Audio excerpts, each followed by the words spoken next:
आई मराठी ह्या चॅनलमध्ये तुमचे अगदी मनपूर्वक स्वागत करते। काजळ माया या मालिकेच्या आजच्या भागामध्ये खूपच इंटरेस्टिंग भाग आपल्यासमोर येणार आहे, कारण ह्या एपिसोडचा जो काही रिव्ह्यू आहे तो आज एक वेगळ्याच प्रकारचा आहे। तर जेव्हा आता आपला आरुष हा लायब्ररीमध्ये असतो तेव्हा ही पर्णिकाचा भास जो आहे तो आपल्या आरुषला होत असतो आणि पर्णिका ही या आरुषला आरुष इकडे ये असं म्हणत असते। तेव्हा आता ह्या पर्णिकाला बघून या आरुषला खूप टेन्शन आलेलं असतं आणि तो ह्या पर्णिकाकडेच बघत राहतो। दुसरीकडे आपली ही आबा जी आहे ती सुद्धा लायब्ररीमध्ये असते आणि तेव्हा ती फोनवर बोलत असते। इकडे आता फोनवर बोलणं झाल्यानंतर ही आबा या आरुषच्या जवळ जाऊ लागते, परंतु तिला तिथे आरुषच दिसत नाही। तेव्हा आबा ही आपल्या मनाशी बोलते की नेमकं आरुष कुठे गायब झालाय। तेव्हा इकडे आरुष तर खूप घाबरलेला असतो, कारण त्याला पर्णिका ही आपल्या आजूबाजूला कुठेतरी आहे आणि ती नेमकं कुठे आहे आणि नेमकं ही पर्णिका कुठून आवाज देते असं हा आरुष इकडे तिकडे बघू लागतो। आणि तेवढ्यामध्ये आबा जी आहे ती पाठीमागून ह्या आरुषला थोडासा हा स्पर्श करते। तेव्हा हा आरुष खूप घाबरतो आणि तो ह्या आपल्या आबाला बोलतो की अगं मी किती घाबरलो, मला खूप वेळ झालाय आणि मला किती वेळची ती बाई आरुष आरुष असा आवाज देते असं आरुष जेव्हा आबाला सांगतो। तिकडे काका काकी इकडे रूममध्ये असतात।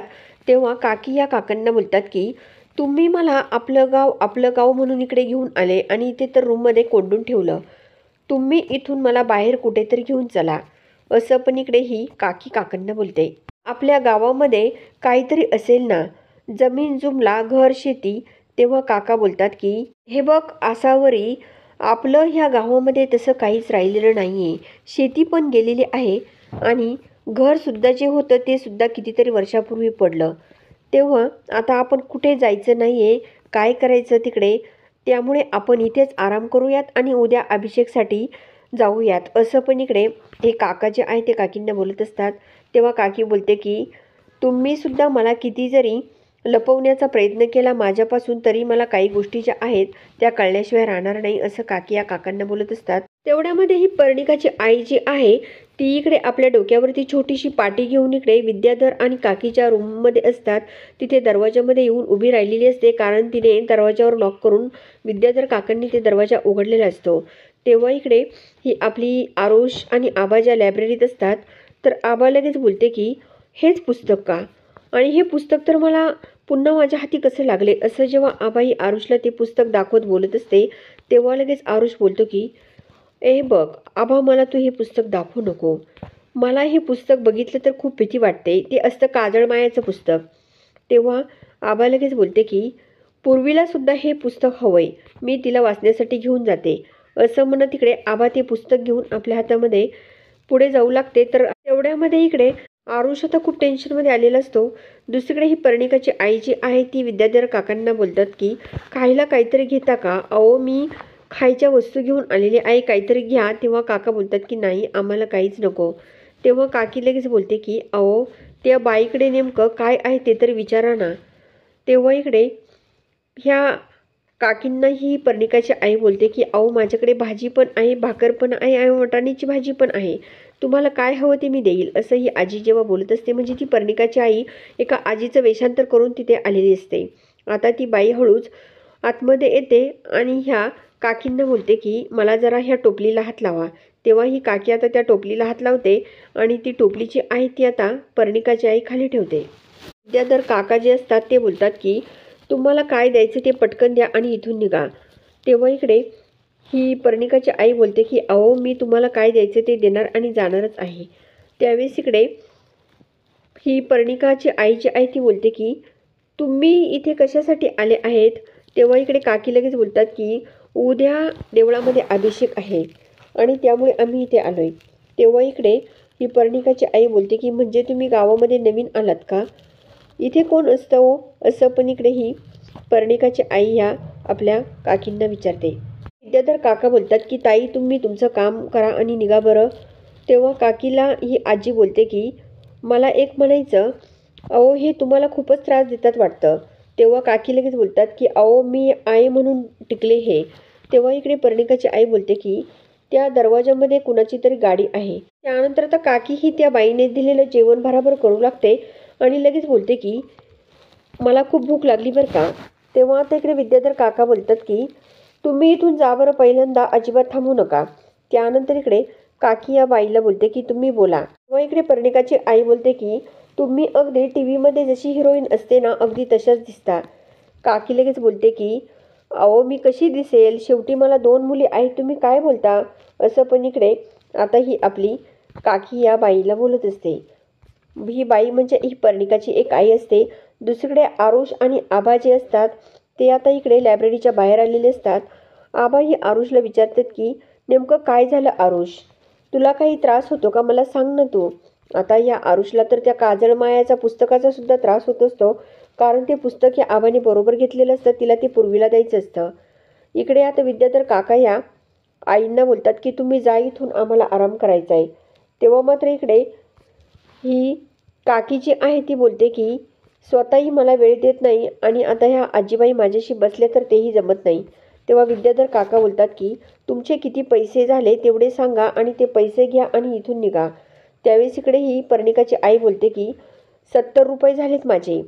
तेव्हा इकडे या विद्याधर काकांची जी बॅग असते ती अचानक खाली पडते आणि ती बॅग खाली पडलेली बघून ही पर्णिकाची आई खूपच खुश होते. कारण मित्रांनो आता इथे काहीतरी अघटित घडणार असतं. विद्याधर काकासुद्धा विचार करू लागतात की नेमकं ही बॅग कशी खाली पडली. काकी लगेच बोलते की तुम्ही ही बॅग कशी ठेवली आहो. तेव्हा विद्याधर काका आता खिशामधून ते पैसे काढतात आणि या आपल्या आजीबाईंना देतात. ती आजी ते पैसे घेते आणि या काकींना बोलते की काकी येते मी, आणि ती टोपली डोक्यावर ठेवून ती आता तिथून निघते.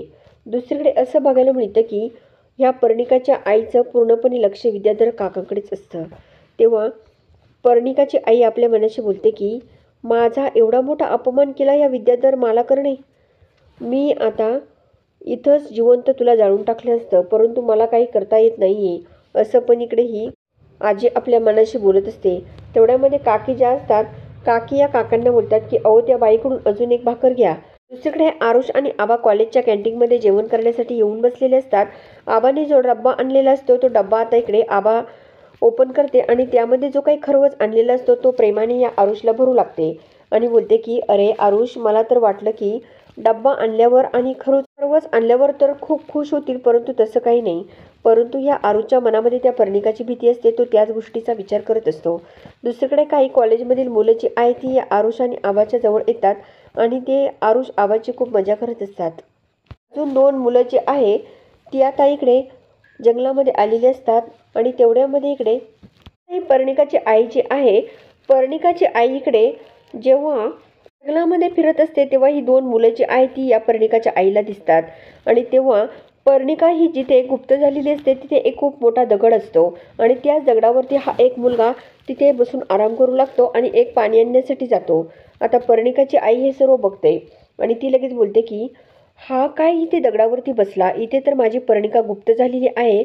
तेव्हा आता इकडे ही पर्णिकाची आई जी आहे ती एक छोटीशी काडी जी आहे ती या मुलाच्या पायावरती टाकते आणि त्या मुलाचे पाय जे आहे ते त्या काडीने तिथेच पूर्णपणे पॅक बांधलेले जातात. तो मुलगा बिचारा खूप घाबरतो आणि तो खूप आरडाओरडा करू लागतो. परंतु आता इकडे ही पर्णिकाच्या आईने त्या मुलाला पूर्णपणे त्या झाडपाल्याने तिथे बांधून टाकलेलं असतं. दुसरीकडे ही आबा जी आहे ती सर्व मुलांना बोलते की तुमचं सर्वांचं अभिनंदन बरं का. त्यावेळेस इकडे ही जी काही आपली बाकीची मुलं असतात ती सुद्धा या आरुषशी बोलत असतात. दुसरीकडे ही मुलं तेथून जातात. तर आता हा आरुष आबाला बोलतो की काय चाललंय आबा हे. तेव्हा आबा बोलते की मला ऐतिहासिक गोष्ट कधी ऐकवणार. तेव्हा आरुष बोलतो की लगेच ऐकवणार, चल आत्ताच्या आत्ता. तेव्हा आबा खूप खुश होते. दुसरीकडे आता या जंगलामध्ये जो एक मुलगा पाणी आणण्यासाठी साईडला गेलेला असतो तो आता समोर बघतो. एक मुलगा जो असतो त्याला पूर्णपणे त्या झाडपाल्याने तिथे बांधून टाकलेलं असतं आणि तो दुसरा मुलगा आता त्या मुलाकडे बघतो आणि तोही त्याची अवस्था बघून खूप घाबरतो. तिकडे आता हा पाण्याची बॉटल घेऊन जो मुलगा आलेला असतो तो ती बाटली तिथे टाकून देतो. तो बिचारा जो बांधलेला मुलगा असतो तो स्वतःचा जीव मोकळा करण्यासाठी खूप आरडाओरडा करू लागतो आणि समोरच्याची अशी परिस्थिती बघून हा दुसरा मुलगासुद्धा चक्कर येऊन तिथे खाली पडतो. आता दोन्ही मुलांची अशी अवस्था ह्या पर्णिकाच्या आईने केलेली असते. त्यावेळेस इकडे आता ही पर्णिकाची आई त्या दगडाजवळ येते आणि लगेच बोलते की मी तुझ्यासोबत कुणाला चुकीचं वागून देणार नाही. त्या गार्गीने तुला रिंगणाच्या आत बंद करून खूप मोठी चूक केली. त्याची शिक्षा दिल्याशिवाय मी गप्प बसणार नाही. त्याआधी मला इथून बाहेर पडणं खूप महत्त्वाचं आहे. आणि आता तर जो काही मार्ग आहे तो मला सापडलेला आहे. थोडा वेळ तू दम धर, मी तुला मोकळं करणार आहे. आपण दोघी मिळून आपलं ध्येय जे आहे ते लवकरच गाठणार आहोत. असंही पर्णिकाची आई एकटीच बडबडत असते आणि तिथे पर्णिका गुप्त झालेली असते. ती मला प्रचिती मिळते तशी आरुषला सुद्धा मिळणार, असंही पर्णिकाची आई बोलत असते. इकडे जेव्हा आरुष या आबाला एक गोष्ट सांगत असतो तेव्हाही आबासुद्धा अगदी कान देऊन ऐकत असते. आरुष बोलतो की ज्या राज्यामध्ये जास्त राज्य प्राप्त झालं तर ते फार काळ जगायचंच नाही. स्वतः आरुष या आबाला ती गोष्ट सांगत असतो तेवढ्यामध्ये समोरून एक कावळा येतो आणि तो खिडकीमध्ये येऊन बसतो आणि तो कावळा खूप ओरडू लागतो. आता ह्या आरुषचं लक्ष जे आहे ते पूर्ण त्या कावळ्यावरती असतं कारण तो खूपच ओरडत असतो. इकडे आबासमोर बसलेले असते. आबाच्या समोर ते काजळमाया पुस्तक पण जवळच असतं. इकडे हा आरुष बोलतो की त्याच गावामध्ये एका जोडप्याचं लग्न झालं. सुंदर सजलेला सभामंडप होता. तोरण, मिठाई आणि सर्व काही आलिशान प्रकारे लग्न सुरू होतं. त्याच वेळेस तिथे अचानक त्या नवऱ्या मुलीची मैत्रीण तिथे आली आणि त्यावेळेस त्या नवऱ्या मुलीची मैत्रीण तिथे आली आणि त्या मैत्रिणीने सर्वांना सांगितलं की ही नवरी मुलगी नाही आहे, ही एक चेटकीण आहे. असं जेव्हा आरुष या आबाला सांगतो तेव्हा आबा बोलते की काय? आता आरुष बोलतो की ज्यावेळेस त्या मैत्रिणीने त्या मुलीचं चेटकिनीचं रूप सर्वांसमोर आणलं त्यावेळेस त्या नवऱ्या मुलीची सर्व गावासमोर धिंड काढण्यात आली. आरुष जेव्हा या आबाला ती गोष्ट सांगत असतो तेव्हा आबा बोलते की अरे तू तर मला ऐतिहासिक गोष्ट सांगत होता, मग ती चेटकीण कुठून आली? असं पण जेव्हा आबा बोलत असते तेव्हा आरुष लगेच बोलतो की हो ना, ती चेटकीण कुठून आली मला पण कळेना. तेव्हा आबा लगेच बोलते की अरे मी पण घाबरले तू ती गोष्ट सांगत होतं तेवेळेस. तेव्हा आरुष लगेच बोलतो की मी हे कधीच कुठे ऐकलं नाही आणि कधी बघितलं पण नाही कुठे, असं आरुष आबाला बोलतो. असं बघायला मिळतं की जेव्हा आता हा आरुष जो आहे तो आबाला बोलतो की मला हे जे काही भास होतात ते भास माझ्या काही भूतकाळाशी संबंधित असतील का? असं पण जेव्हा इकडे आरुष या आबाला बोलत असतो तर आबा या आरुषकडे बघत राहते. दुसरीकडे असं बघायला मिळतं की ज्यावेळेस इकडे हे विद्याधर काका आणि काकी जो काही अभिषेक घालण्यासाठी मंदिरामध्ये आलेले असतात तेव्हा कुलस्वामी या विद्याधर काकांना सांगतात की आता आरुषच्या आयुष्यामध्ये वादळ येणार आहे. तेव्हा इकडे विद्याधर काका बोलतात की नाही प्लीज असं होऊन देऊ नका. तेव्हा कुलस्वामी बोलतात की नाही नाही, त्यांच्या नशिबात जे आहे आरुषच्या ते घडणार म्हणजे घडणार, त्याला मी काहीच करू शकत नाही. तेव्हा विद्याधर काका खूप टेन्शनमध्ये येतात. दुसरीकडे आता ही पर्णिकाची आई जी आहे ती विद्याधर काकांसमोर पोचलेली असते आणि ती ह्या विद्याधरला बोलते की आरुष तुझा कोण आहे? तेव्हा विद्याधर काका बोलतात की तो माझा पुतण्या आहे. तेव्हा इकडे ही पर्णिकाची आई विचारते की आता तो कुठे आहे? आणि इकडे जेव्हा कॅन्टीनमध्ये ही आबा आणि आरुष दोघे असतात तेव्हा नेमकं आरुषला खूप उचक्या लागतात आणि तेव्हा ही आबा ही आरुषला बोलते की नेमकं काय होतंय तुम्हाला? तेव्हा आता इकडे आरुष हा खूप टेन्शनमध्ये आलेला असतो. तर मित्रांनो नेमकं आता पुढे काय होणार आहे सर्व बघण्यासाठी चॅनलला जरूर सबस्क्राईब करा, लाईक करा आणि व्हिडिओ बघितल्यामुळे तर अगदी मनापासून धन्यवाद.